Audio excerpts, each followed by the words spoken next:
Anugerah yang terindah di hidupku,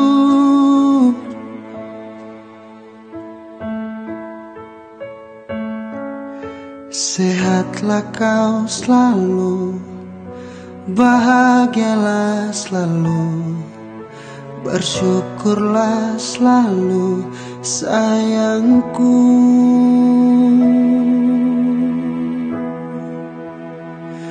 Kan ku jaga oh dirimu hingga tua nanti, kan ku sayangi, ku lindungi dari kerasnya dunia. Kan ku jaga oh dirimu hingga tua nanti, itu tugasku kau buat. Assalamualaikum warahmatullahi wabarakatuh. Dokumentari ini membicarakan tentang ibadah akikah, iaitu satu amalan dalam Islam sebagai tanda syukur kepada Allah SAW atas kelahiran seorang anak. Kita akan membincangkan maksud hukum, kepentingan serta perbezaan dengan kurban, termasuk faktor, kesan dan langkah mengatasi isu berkaitan pelaksanaan dalam masyarakat. Ibadah akikah dari segi bahasa bermaksud rambut bayi yang tumbuh di kepala. Dari segi syarak pula, akikah ialah penyembelihan haiwan ternakan seperti kambing atau lembu sebagai tanda kesyukuran kepada Allah SWT atas kelahiran seorang anak. Dalil pelaksanaan akikah adalah berdasarkan hadis Rasulullah SAW, itu setiap anak tergadai dengan akikahnya disembelihnya untuknya pada hari ke-7, dicukur rambutnya dan diberi nama. Hadis ini diriwayatkan oleh Abu Daud dan Tirmizi.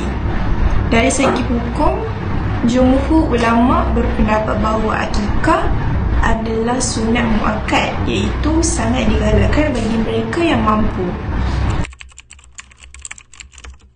Ibadah akikah mempunyai kepentingan yang besar dalam Islam. Antaranya, sebagai tanda kesyukuran, mengeratkan silaturahim dan menghidupkan sunnah Rasulullah SAW. Kesan positif, anak mendapat keberkatan dan perlindungan. Daging akikah yang diagihkan dapat membantu golongan fakir miskin. Hubungan kekeluargaan dan kejiranan semakin erat. Kesan negatif pula, jika ditinggalkan, nilai sunnah semakin dilupakan. Kurangnya rasa kebersamaan dalam masyarakat, dan anak terlepas daripada doa khusus yang terkandung dalam ibadah akikah. Tapi menurutku Tuhan itu baik. Tapi menurutku Tuhan itu baik.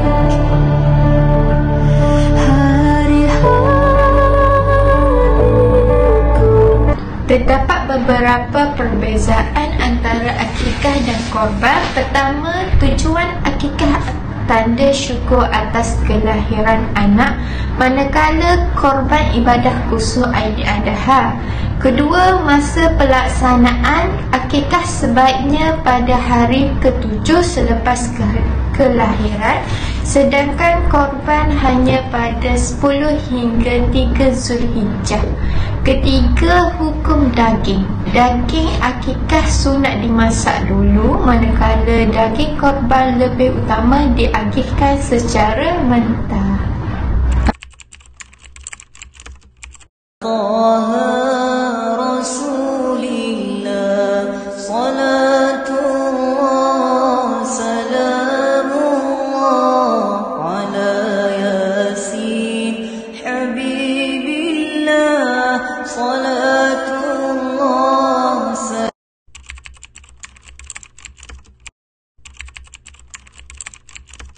Langkah mengatasi isu yang pertama, masyarakat perlu diberi pendahan ilmu melalui kuliah dan media sosial tentang keutamaan akikah. Dan yang kedua, menubuhkan tabung akikah di masjid bagi membantu keluarga kurang berkemampuan. Dan yang terakhir, menggalakkan syarikat atau agensi menyediakan pakej akikah mampu milik agar lebih ramai dapat melaksanakannya. Sebagai kesimpulan, pembuka dan penyampai bahagian amalan sunat, saya dapat memahami bahawa ibadah akikah bukan sekadar adat tetapi satu bentuk kesyukuran kepada Allah SWT. Atas kelahiran anak melalui penyediaan dokumentari ini, saya belajar bahawa amalan seperti mencukur rambut bayi dan memberi nama yang baik mempunyai makna mendalam dalam Islam. Saya juga sedar bahawa pendidikan agama dan kerjasama masyarakat penting bagi memastikan ibadah ini terus diamalkan.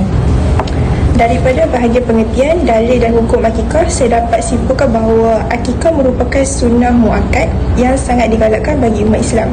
Hadis Rasulullah SAW menjadi panduan jelas tentang pelaksanaannya. Saya turut memahami bahawa kekurangan ilmu dan kemampuan kewangan menjadi faktor utama masyarakat tidak melaksanakan. Oleh itu, kesedaran dan sokongan komuniti amat penting bagi menghidupkan sunnah ini. Saya membentangkan bahagian kepentingan dan kesan akikah. Melalui kajian ini, saya memahami bahawa ibadah akikah membawa banyak manfaat, bukan sahaja kepada anak tetapi juga kepada masyarakat. Ia mengeratkan silaturahim dan menanam nilai kasih sayang serta keprihatinan. Namun jika amalan ini diabaikan, nilai sunnah akan semakin pudar. Oleh itu, saya sedar pentingnya masyarakat meneruskan tradisi ini dengan penuh kesedaran dan keikhlasan. Dalam bahagian perbezaan akikah dan korban, saya belajar bahawa kedua-duanya adalah ibadah penyembelihan yang berbeza tujuan, masa dan cara pelaksanaannya. Ramai masih keliru antara keduanya, maka pendedahan ilmu amat diperlukan. Melalui dokumentari ini, saya juga belajar tentang kepentingan memahami hukum dan hikmah di sebalik setiap amalan agar masyarakat dapat dilaksanakan ibadah dengan betul dan bermakna. Masalah syafaat ini maksudnya dapat pahala yang besar. Okey, siapa yang tak akikahkan anak dia luput pahala yang besar. Siapa yang buat akikah, dia akan ada pahala yang besar. Bukan makna syafaat itu ramai orang dia kata siapa tak akikah, mak dia tak boleh masuk syurga. Balik awal mak. Bukan syafaat itu maksud tak dapat pertolongan masuk syurga, bukan.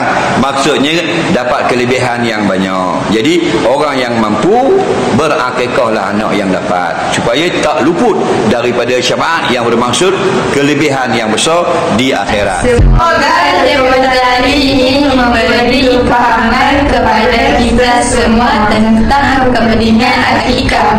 Wassalamualaikum warahmatullahi wabarakatuh.